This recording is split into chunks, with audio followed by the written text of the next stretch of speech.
Scribbled notes when I wrote these quotes. If I offend, pardon me, there's more of me to grow. Creative in my process, enjoy the show. The will is different when you recognize the different strokes. Different folks, same goals, we all want the most. So when we reach the top, we can enjoy the toast. The type of bread we get is fresh about the bakery. Told them don't play with me, with or without a degree. Don't question my intensity, bravery. Similar to agencies that want to see you fold. So just pray for me. Pray for me. Einstein with my energy. Welcome to the Scribbled Notes podcast. How are both of you doing today? I'm good. Doing great. Awesome. So we got Adam on here, and we have a new guest also, which is really cool because Adam's been on a few times. Why don't you both introduce yourselves for the audience? You go first. Okay. I'm Veronica Wylie. Awesome. That's the name. All right, so I'm going to fill in one blank. Veronica has recorded the audiobooks versions for two of my Cassidy Chronicles novels, A Quiet Revolution and Triumph's Ashes.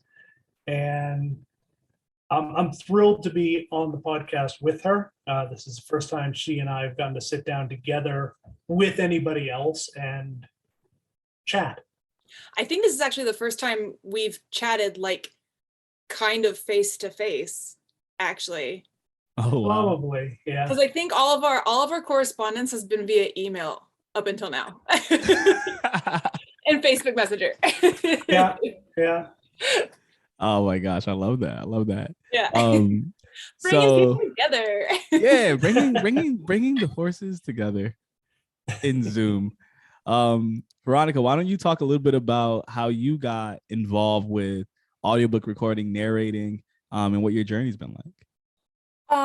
Well, I'm an on-camera actor as well. And anybody else who is also an on-camera actor can back me up when I say that you need multiple sources of income. So I've been interested in doing voiceover for a really long time, and I've always been a huge reader. So this kind of like combines both passions of acting and reading, so it's kind of perfect for me. So yeah, I got a coach, and I got onto the Audible Creation Exchange, or ACX, and the rest is history, I guess. Hey, and Adam, how did you come to connect? Like, what's that story? How did y'all both end up connecting with each other? Oh, after the third book had been recorded, I was ready to go ahead with the fourth one, but the actress I had before Veronica ran into some scheduling conflicts. She is a theater actress, and theater was picking back up, and she had commitments going out months. So I went back to ACX, and I started looking through the samples, and Veronica's jumped out at me. I listened to her sample, and so I sent her a invitation to audition, and she said yes, she'd love to audition. So she sent, I sent her the little sample, and she sent it back. It's like, oh, this is good. You're like, I found the right one. It was so interesting from my end, because I literally had my profile up for a month and you found me. Oh my gosh, that's crazy. Like, it was so perfect. The only books I had done previous to being to yours were some for friends. So like, it was so serendipitous, actually. That's insane. Yeah, it worked out well. It worked out really well. Yeah. I was gonna ask. So I've had an audiobook recorded before, so I know a little bit about the ACX platform from the author side, and like trying to put out an audition and trying to like cipher through all these different clips of people. What's it like as a narrator when you get an opportunity to like throw a sample in and try to try to like get connected to other authors? You mean like uploading samples? Yeah. Like, what's it like? So, How do you decide which ones you're gonna audition for? well, so like I said, I got myself a coach, Krista Lewis, if anyone's interested. She's amazing. And so she really helped me put all that together, in terms of like choosing what like samples to put up and stuff. And her recommendation, which I think is brilliant, is to do, you do one sample that is fiction, no dialogue, one sample that is nonfiction, and one sample that is fiction with dialogue. And so those were I picked 3 that I resonated with. I did one in Spanish because I speak Spanish. And it worked clearly. In terms of uploading it, it's actually super simple. You just click a couple buttons and it goes right up. Yeah, I can only imagine. Like, I remember when I did my first one, it was so interesting to get so many different takes on the same like narration. I think that's one of the cool parts about audiobook is you get someone else's rendition and then you get to work collaboratively. What was that collaborative relationship like? Because obviously it's been working for both of you, as far as like Adam making like you're the author, you know what you want this to sound like. Veronica, you obviously are the actress, so you're kind of like you're actually bringing this audiobook to life in people's ears. What's that relationship like? I think this one is a little different from normal to a certain extent because there were already voices that were established. So before I even auditioned, I went and found the samples from the first 3 books and listened to those so I could get an idea of the tone of the previous narrator and try to match the voices as much as I could, because no one's voice can match completely. And I got a sense of the characters from that. But any character that wasn't already voiced, like Adam gave me pretty much complete freedom, which was awesome and super fun.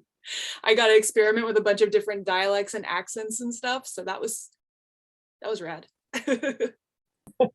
Yeah, one of the things I wanted to do when I was writing it was, as much as possible, not pigeonhole any reader into, okay, this is how this person sounds, and this is how that person sounds. I mean, there are some of them, Chief Stone, Mac, who had very definite sounds, and then there were others who were established, as you said, by the previous narrator. But the new characters, okay, sure, that works for them. The one I think that you really nailed and it brought to life especially well is Daniela. She's one of my favorite characters. Yeah, I can tell. Double dip, right? Double dip. Yeah, she says she's like the badass I wish I were. Like, so that was, yeah, she was a lot of fun to do. Yeah, well, and she became more and more important in the 4th and 5th books, the ones that you read, the further you went on. It's like, those 2 books were really her growing up and her developing and showing, okay, this is what I can do. As for the collaborative piece, Veronica has been a joy to work with, going back and forth on the emails and the messages, and she'll upload something and say, okay, how does this sound? And we'll go back and forth, and just a pleasure to work with. So I do what I can. That's awesome. So what's your process like? Like, explain how you go about narrating an audiobook. I think a lot of people who are listening are going to be really interested to hear, like, if they want to become a narrator, what does it look like, and how do you go about bringing that story to life? Well, the first thing I do is read the entire book. obviously. And as I'm reading it, I make notes like who's speaking. I have like this color coded thing that I do where it's like, if I highlight it, it's someone speaking. If I highlight it in orange, it's like they're quoting someone else. Any words that I'm not sure how to pronounce, I highlight in blue, so I know to like ask later. There may have been a few of those. There may have been one or two. Yeah, occasionally. Not being I mean, I'm super interested in science, but that doesn't mean I know a whole lot about it. I do watch a lot of like space documentaries and stuff because my fiance is like a super nerd. But yeah, certain things I definitely did not know how to pronounce. And then like any sort of like description of the characters, like the way their voice sounds or the how they're speaking, like, you know, she snapped at him or whatever, I circle those so that I know to do that in the performance. So that's the first step, and by far the longest step. And I try my best to do that before I even put in the 15-minute like sample, because that's going to inform the 15-minute sample. And then yeah, once that's really the hard part. The performance part is that's the joy. So it's like, that's the reason why you do it, is because you really get to like go in and do, and actually like, I feel like that would be the most fun part. I feel like as writers, I'm often voicing my own characters as I'm writing them and like saying their dialogue in my own head, like this is how they would say it. So yeah, you're like actually doing it, and you're actually better, especially at like probably speaking, than I am when it comes to narrating, because I narrate like a fool, but I'm sure you're fine. You know, I have a hard time narrating, but I think it's really cool because even the color coding and going through a whole system and remembering what to go look back on and asking for pronunciation, I noticed that was a big thing when I was recording my first one. Is like, oh, how do you pronounce names? Like, how do you pronounce this and how do you pronounce that, and making sure that it's accurate, because it could become a lot of backtracking if you don't do that. So I think doing all that up front matters. Yeah, that's the thing, is it's all the like hard work, and it's hard. Like, it's not really hard. It's just it takes a minute. That's all at the front, and then I don't know, the booth part goes pretty quickly for me. I would say that's my like I said, it's my happy place. So Adam, what have you noticed has been like differences between, because you've worked with 2 narrators now on your books. What have been the differences that you've noticed in styles, and what has worked and what doesn't work? Oh, okay, so hard truth. Veronica. yeah, Jahmil, you're not putting me on the spot at all. No. Find that big 10,000. If it helps, I love constructive criticism. So,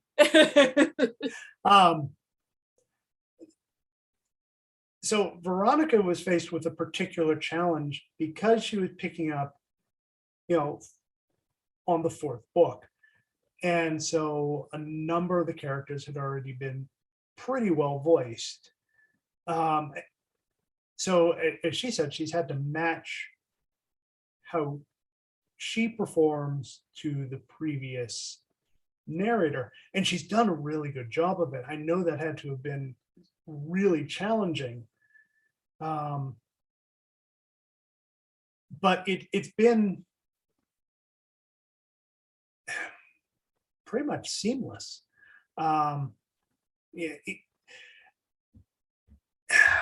he aimed to please. Like, you know, I've done well. Yeah, no, and it speaks to Veronica's talent, and it speaks to Jane's ability to set up voices which could be replicated. I mean, you can imagine, we all know somebody who whose voice you've tried to describe or imitate to somebody else because you just can't believe that this voice is actually coming out of a human being. You know, a particular mashup of accents or a particular way or cadence of speaking that nobody who isn't that person can replicate. We haven't run into that.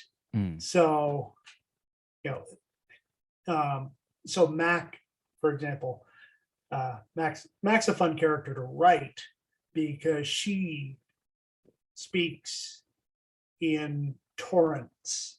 I mean, when she starts, it just whoosh, all of it. She speaks and speaks and speaks, and it is completely stream of consciousness, and it is entirely whatever is in her head comes out her mouth, and getting the recording done, you know, I see Veronica smiling. It's like, getting the recording done, it's got to be, okay, when is this person going to run out of breath? Because I'm about to. You have to strategically breathe. It's like when you're singing in a musical, you have to breathe strategically. But and also, you know, making sure that each thought that she has is clearly delineated, right? Because it is stream of consciousness, but there is a flow to it. So like making sure that like I jump from, so yeah, those took a couple takes. Yeah, I can imagine. and the funny thing is, she's actually gotten a little bit better about not being as stream of consciousness. Because she's been in all of the books. She was in the very first book as well. And back then, so these books are written 5 to 7 years after the first one. So imagine a 5 to 7 year younger Agent McAllister. I feel like that's what I ended up trying to do with Haggerty when this is Monkey, by the way. Hey. Oh, well, it's an official Zoom call now. Yes, there is a cat in the frame. There is a cat in the frame. It is an official Zoom call. The cat that we've nicknamed my writing cat is sitting on top of the desk. Oh, Love that. But yeah, Haggerty changed as well, because and you got that too, because by the end of the book, by the end of the 5th book, she's grown up. Mm-hmm. You know, she had to grow up. She Right. grew up. She had to grow up very suddenly, and so by the end of it, she's a little bit calmer, Mm-hmm. but it was still her. Oh, I love it. I was gonna ask, so what have been some of the things you've learned, Veronica, as you've been going through this process of narrating and voice acting? Like, what have been some of the differences between live acting versus voice acting and narrating? Oh, that's a good question. We interrupt this episode to talk a little bit about Sun Scholars. Sun Scholars is a nonprofit committed to improving educational equity and college graduation rates for those students who have experienced foster care or adoption. Sun Scholars, Inc. is dedicated to serving Connecticut's former foster youth with a student-first mentality. Their goal is to support individuals and help them reach their best outcomes. If you'd like to learn more about Sun Scholars or how to donate, check out their website, sunscholarinc.org. That's sunscholarinc.org. Now, back to the show. Well, for one thing, you normally don't read the stage directions, so there's that. Very true. Honestly, they're very, very similar in terms of like having a character and how you build a character. The biggest difference, I would say, is what my coach likes to call narrator neutral, which is the whole not putting your own like emotions into all of the like all the plot stuff, like all the non-dialogue, because The exposition. Yeah. well, not just the exposition, but like even the events that are happening, because if everything is super precious, super emotional, then it kind of wears the listener out. It's like, it's just too much emotion too fast. So, and you know, that also then when you do get to a part like someone's about to sacrifice themselves in order to save the rest of humanity, for example, you can allow that emotion to come through, and it's not like, oh, well, boy who cried wolf situation, where it's like, oh, well, she's just emotional all the time that she's reading. You get to kind of be like, no, this is actually like a super poignant part of the book. So Wow. I would have never honestly even considered like that idea. Just like making sure to kind of gauge where you're at in the book and what's going on in that neutral piece, and knowing where neutral is. I like never even thought of that. Like, oh, you just gonna read the book the way you want to read it. But it's like, no, you don't want to wear them out, which is a really good point. Yeah, it's kind of like in terms of like on camera or on stage acting, when you're you know, you earn the moments that you take your time and like emote. You have to earn those. And I feel like that's a very like similar process. But normal, I mean, you don't like try to take out emotion, you know, on screen. You just don't like blah in your face, you know? So that's one big difference, I would say, was like learning to do narrator neutral for me was a little bit tricky as an actor, because I'm used to like emoting all over the place.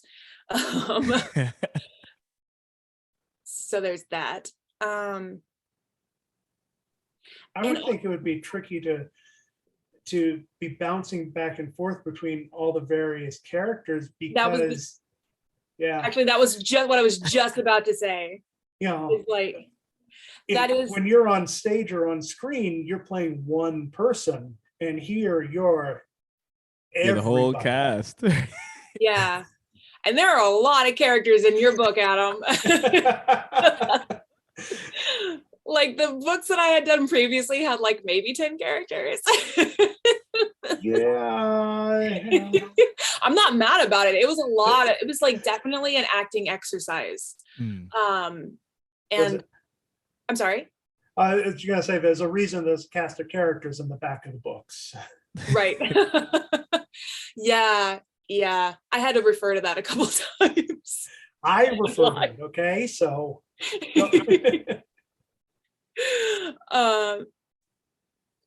But yeah, those are the two big things, is like the like how to be like not a character, and then how to be a bunch of different characters all in a row. So yeah, that's what I was just going off that, because I know I've written scenes where there's multiple characters in the scene all speaking.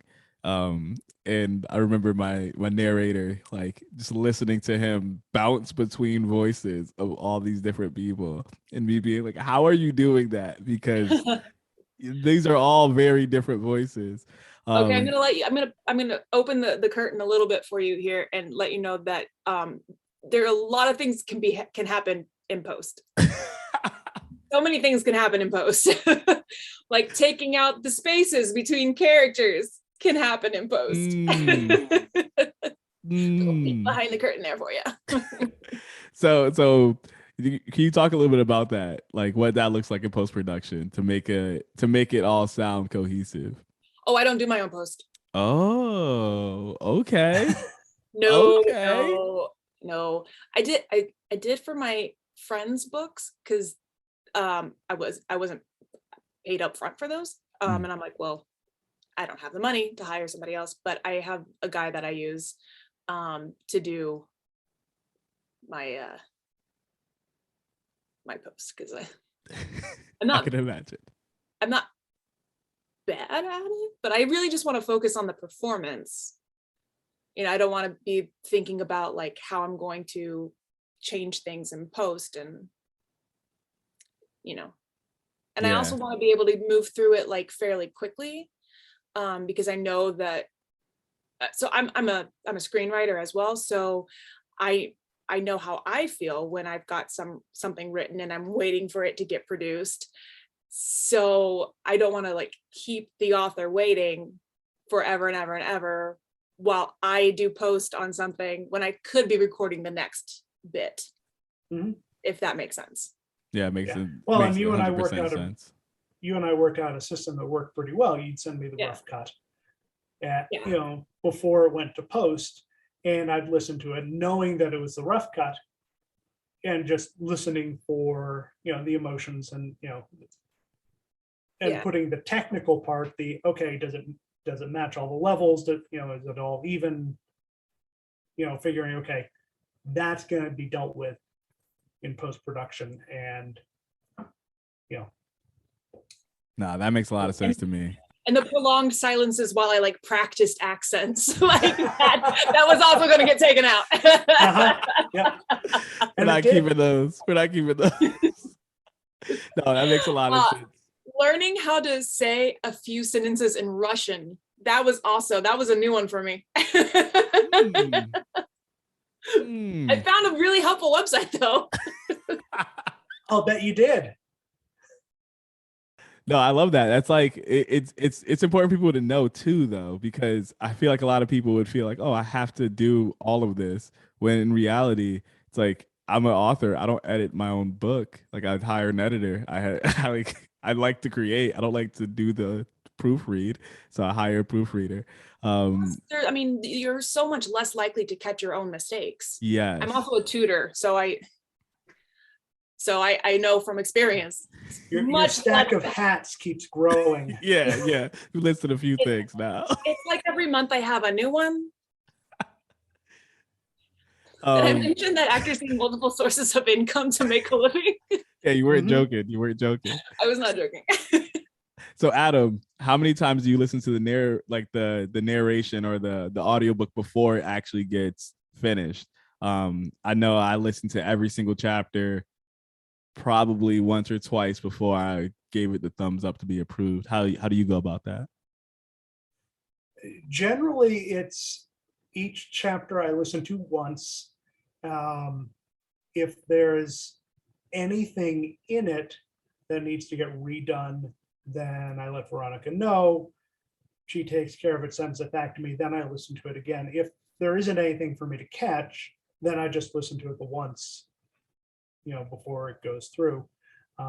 Again, not worrying about the technical side of things, the post-production side of things, because all of that stuff, ACX is very picky about what they accept. The levels have to be exactly on. So, I'm not even worrying about making sure the levels are on, because if it doesn't pass the levels, ACX is going to bounce it and we'll fix it then. We'll fix it later. They literally sent a couple of things back because they were like 0.1 off of the decibels. It's like, come on, seriously, 0.1. Yeah. Yeah. Quality control is important. I do get it. So any advice for someone who's looking to get into voice acting? Any advice for anyone that's looking to get into that world? I'm going to give like probably the opposite advice from every piece of advice I ever got when I wanted to get into it. Most people told me start with commercials. I would say start with audiobooks, honestly. It's one of the only entertainment fields that's actually expanding right now. And you can do it from home. If you just have to set up a decent booth, and it's pretty inexpensive to do that. And you can get started right away. And if you like reading like I do, it's a lot of fun. Yeah, I mean, it's so true. A lot of people and a lot of authors are really looking at expanding their books into audiobooks. Mm-hmm. And it's one of those things that I'm like, yeah, it just makes sense. Like if you especially if you can read well, if you can speak well, if you can just if you're really interested in it, it seems like something that would make a lot of sense to go about and do.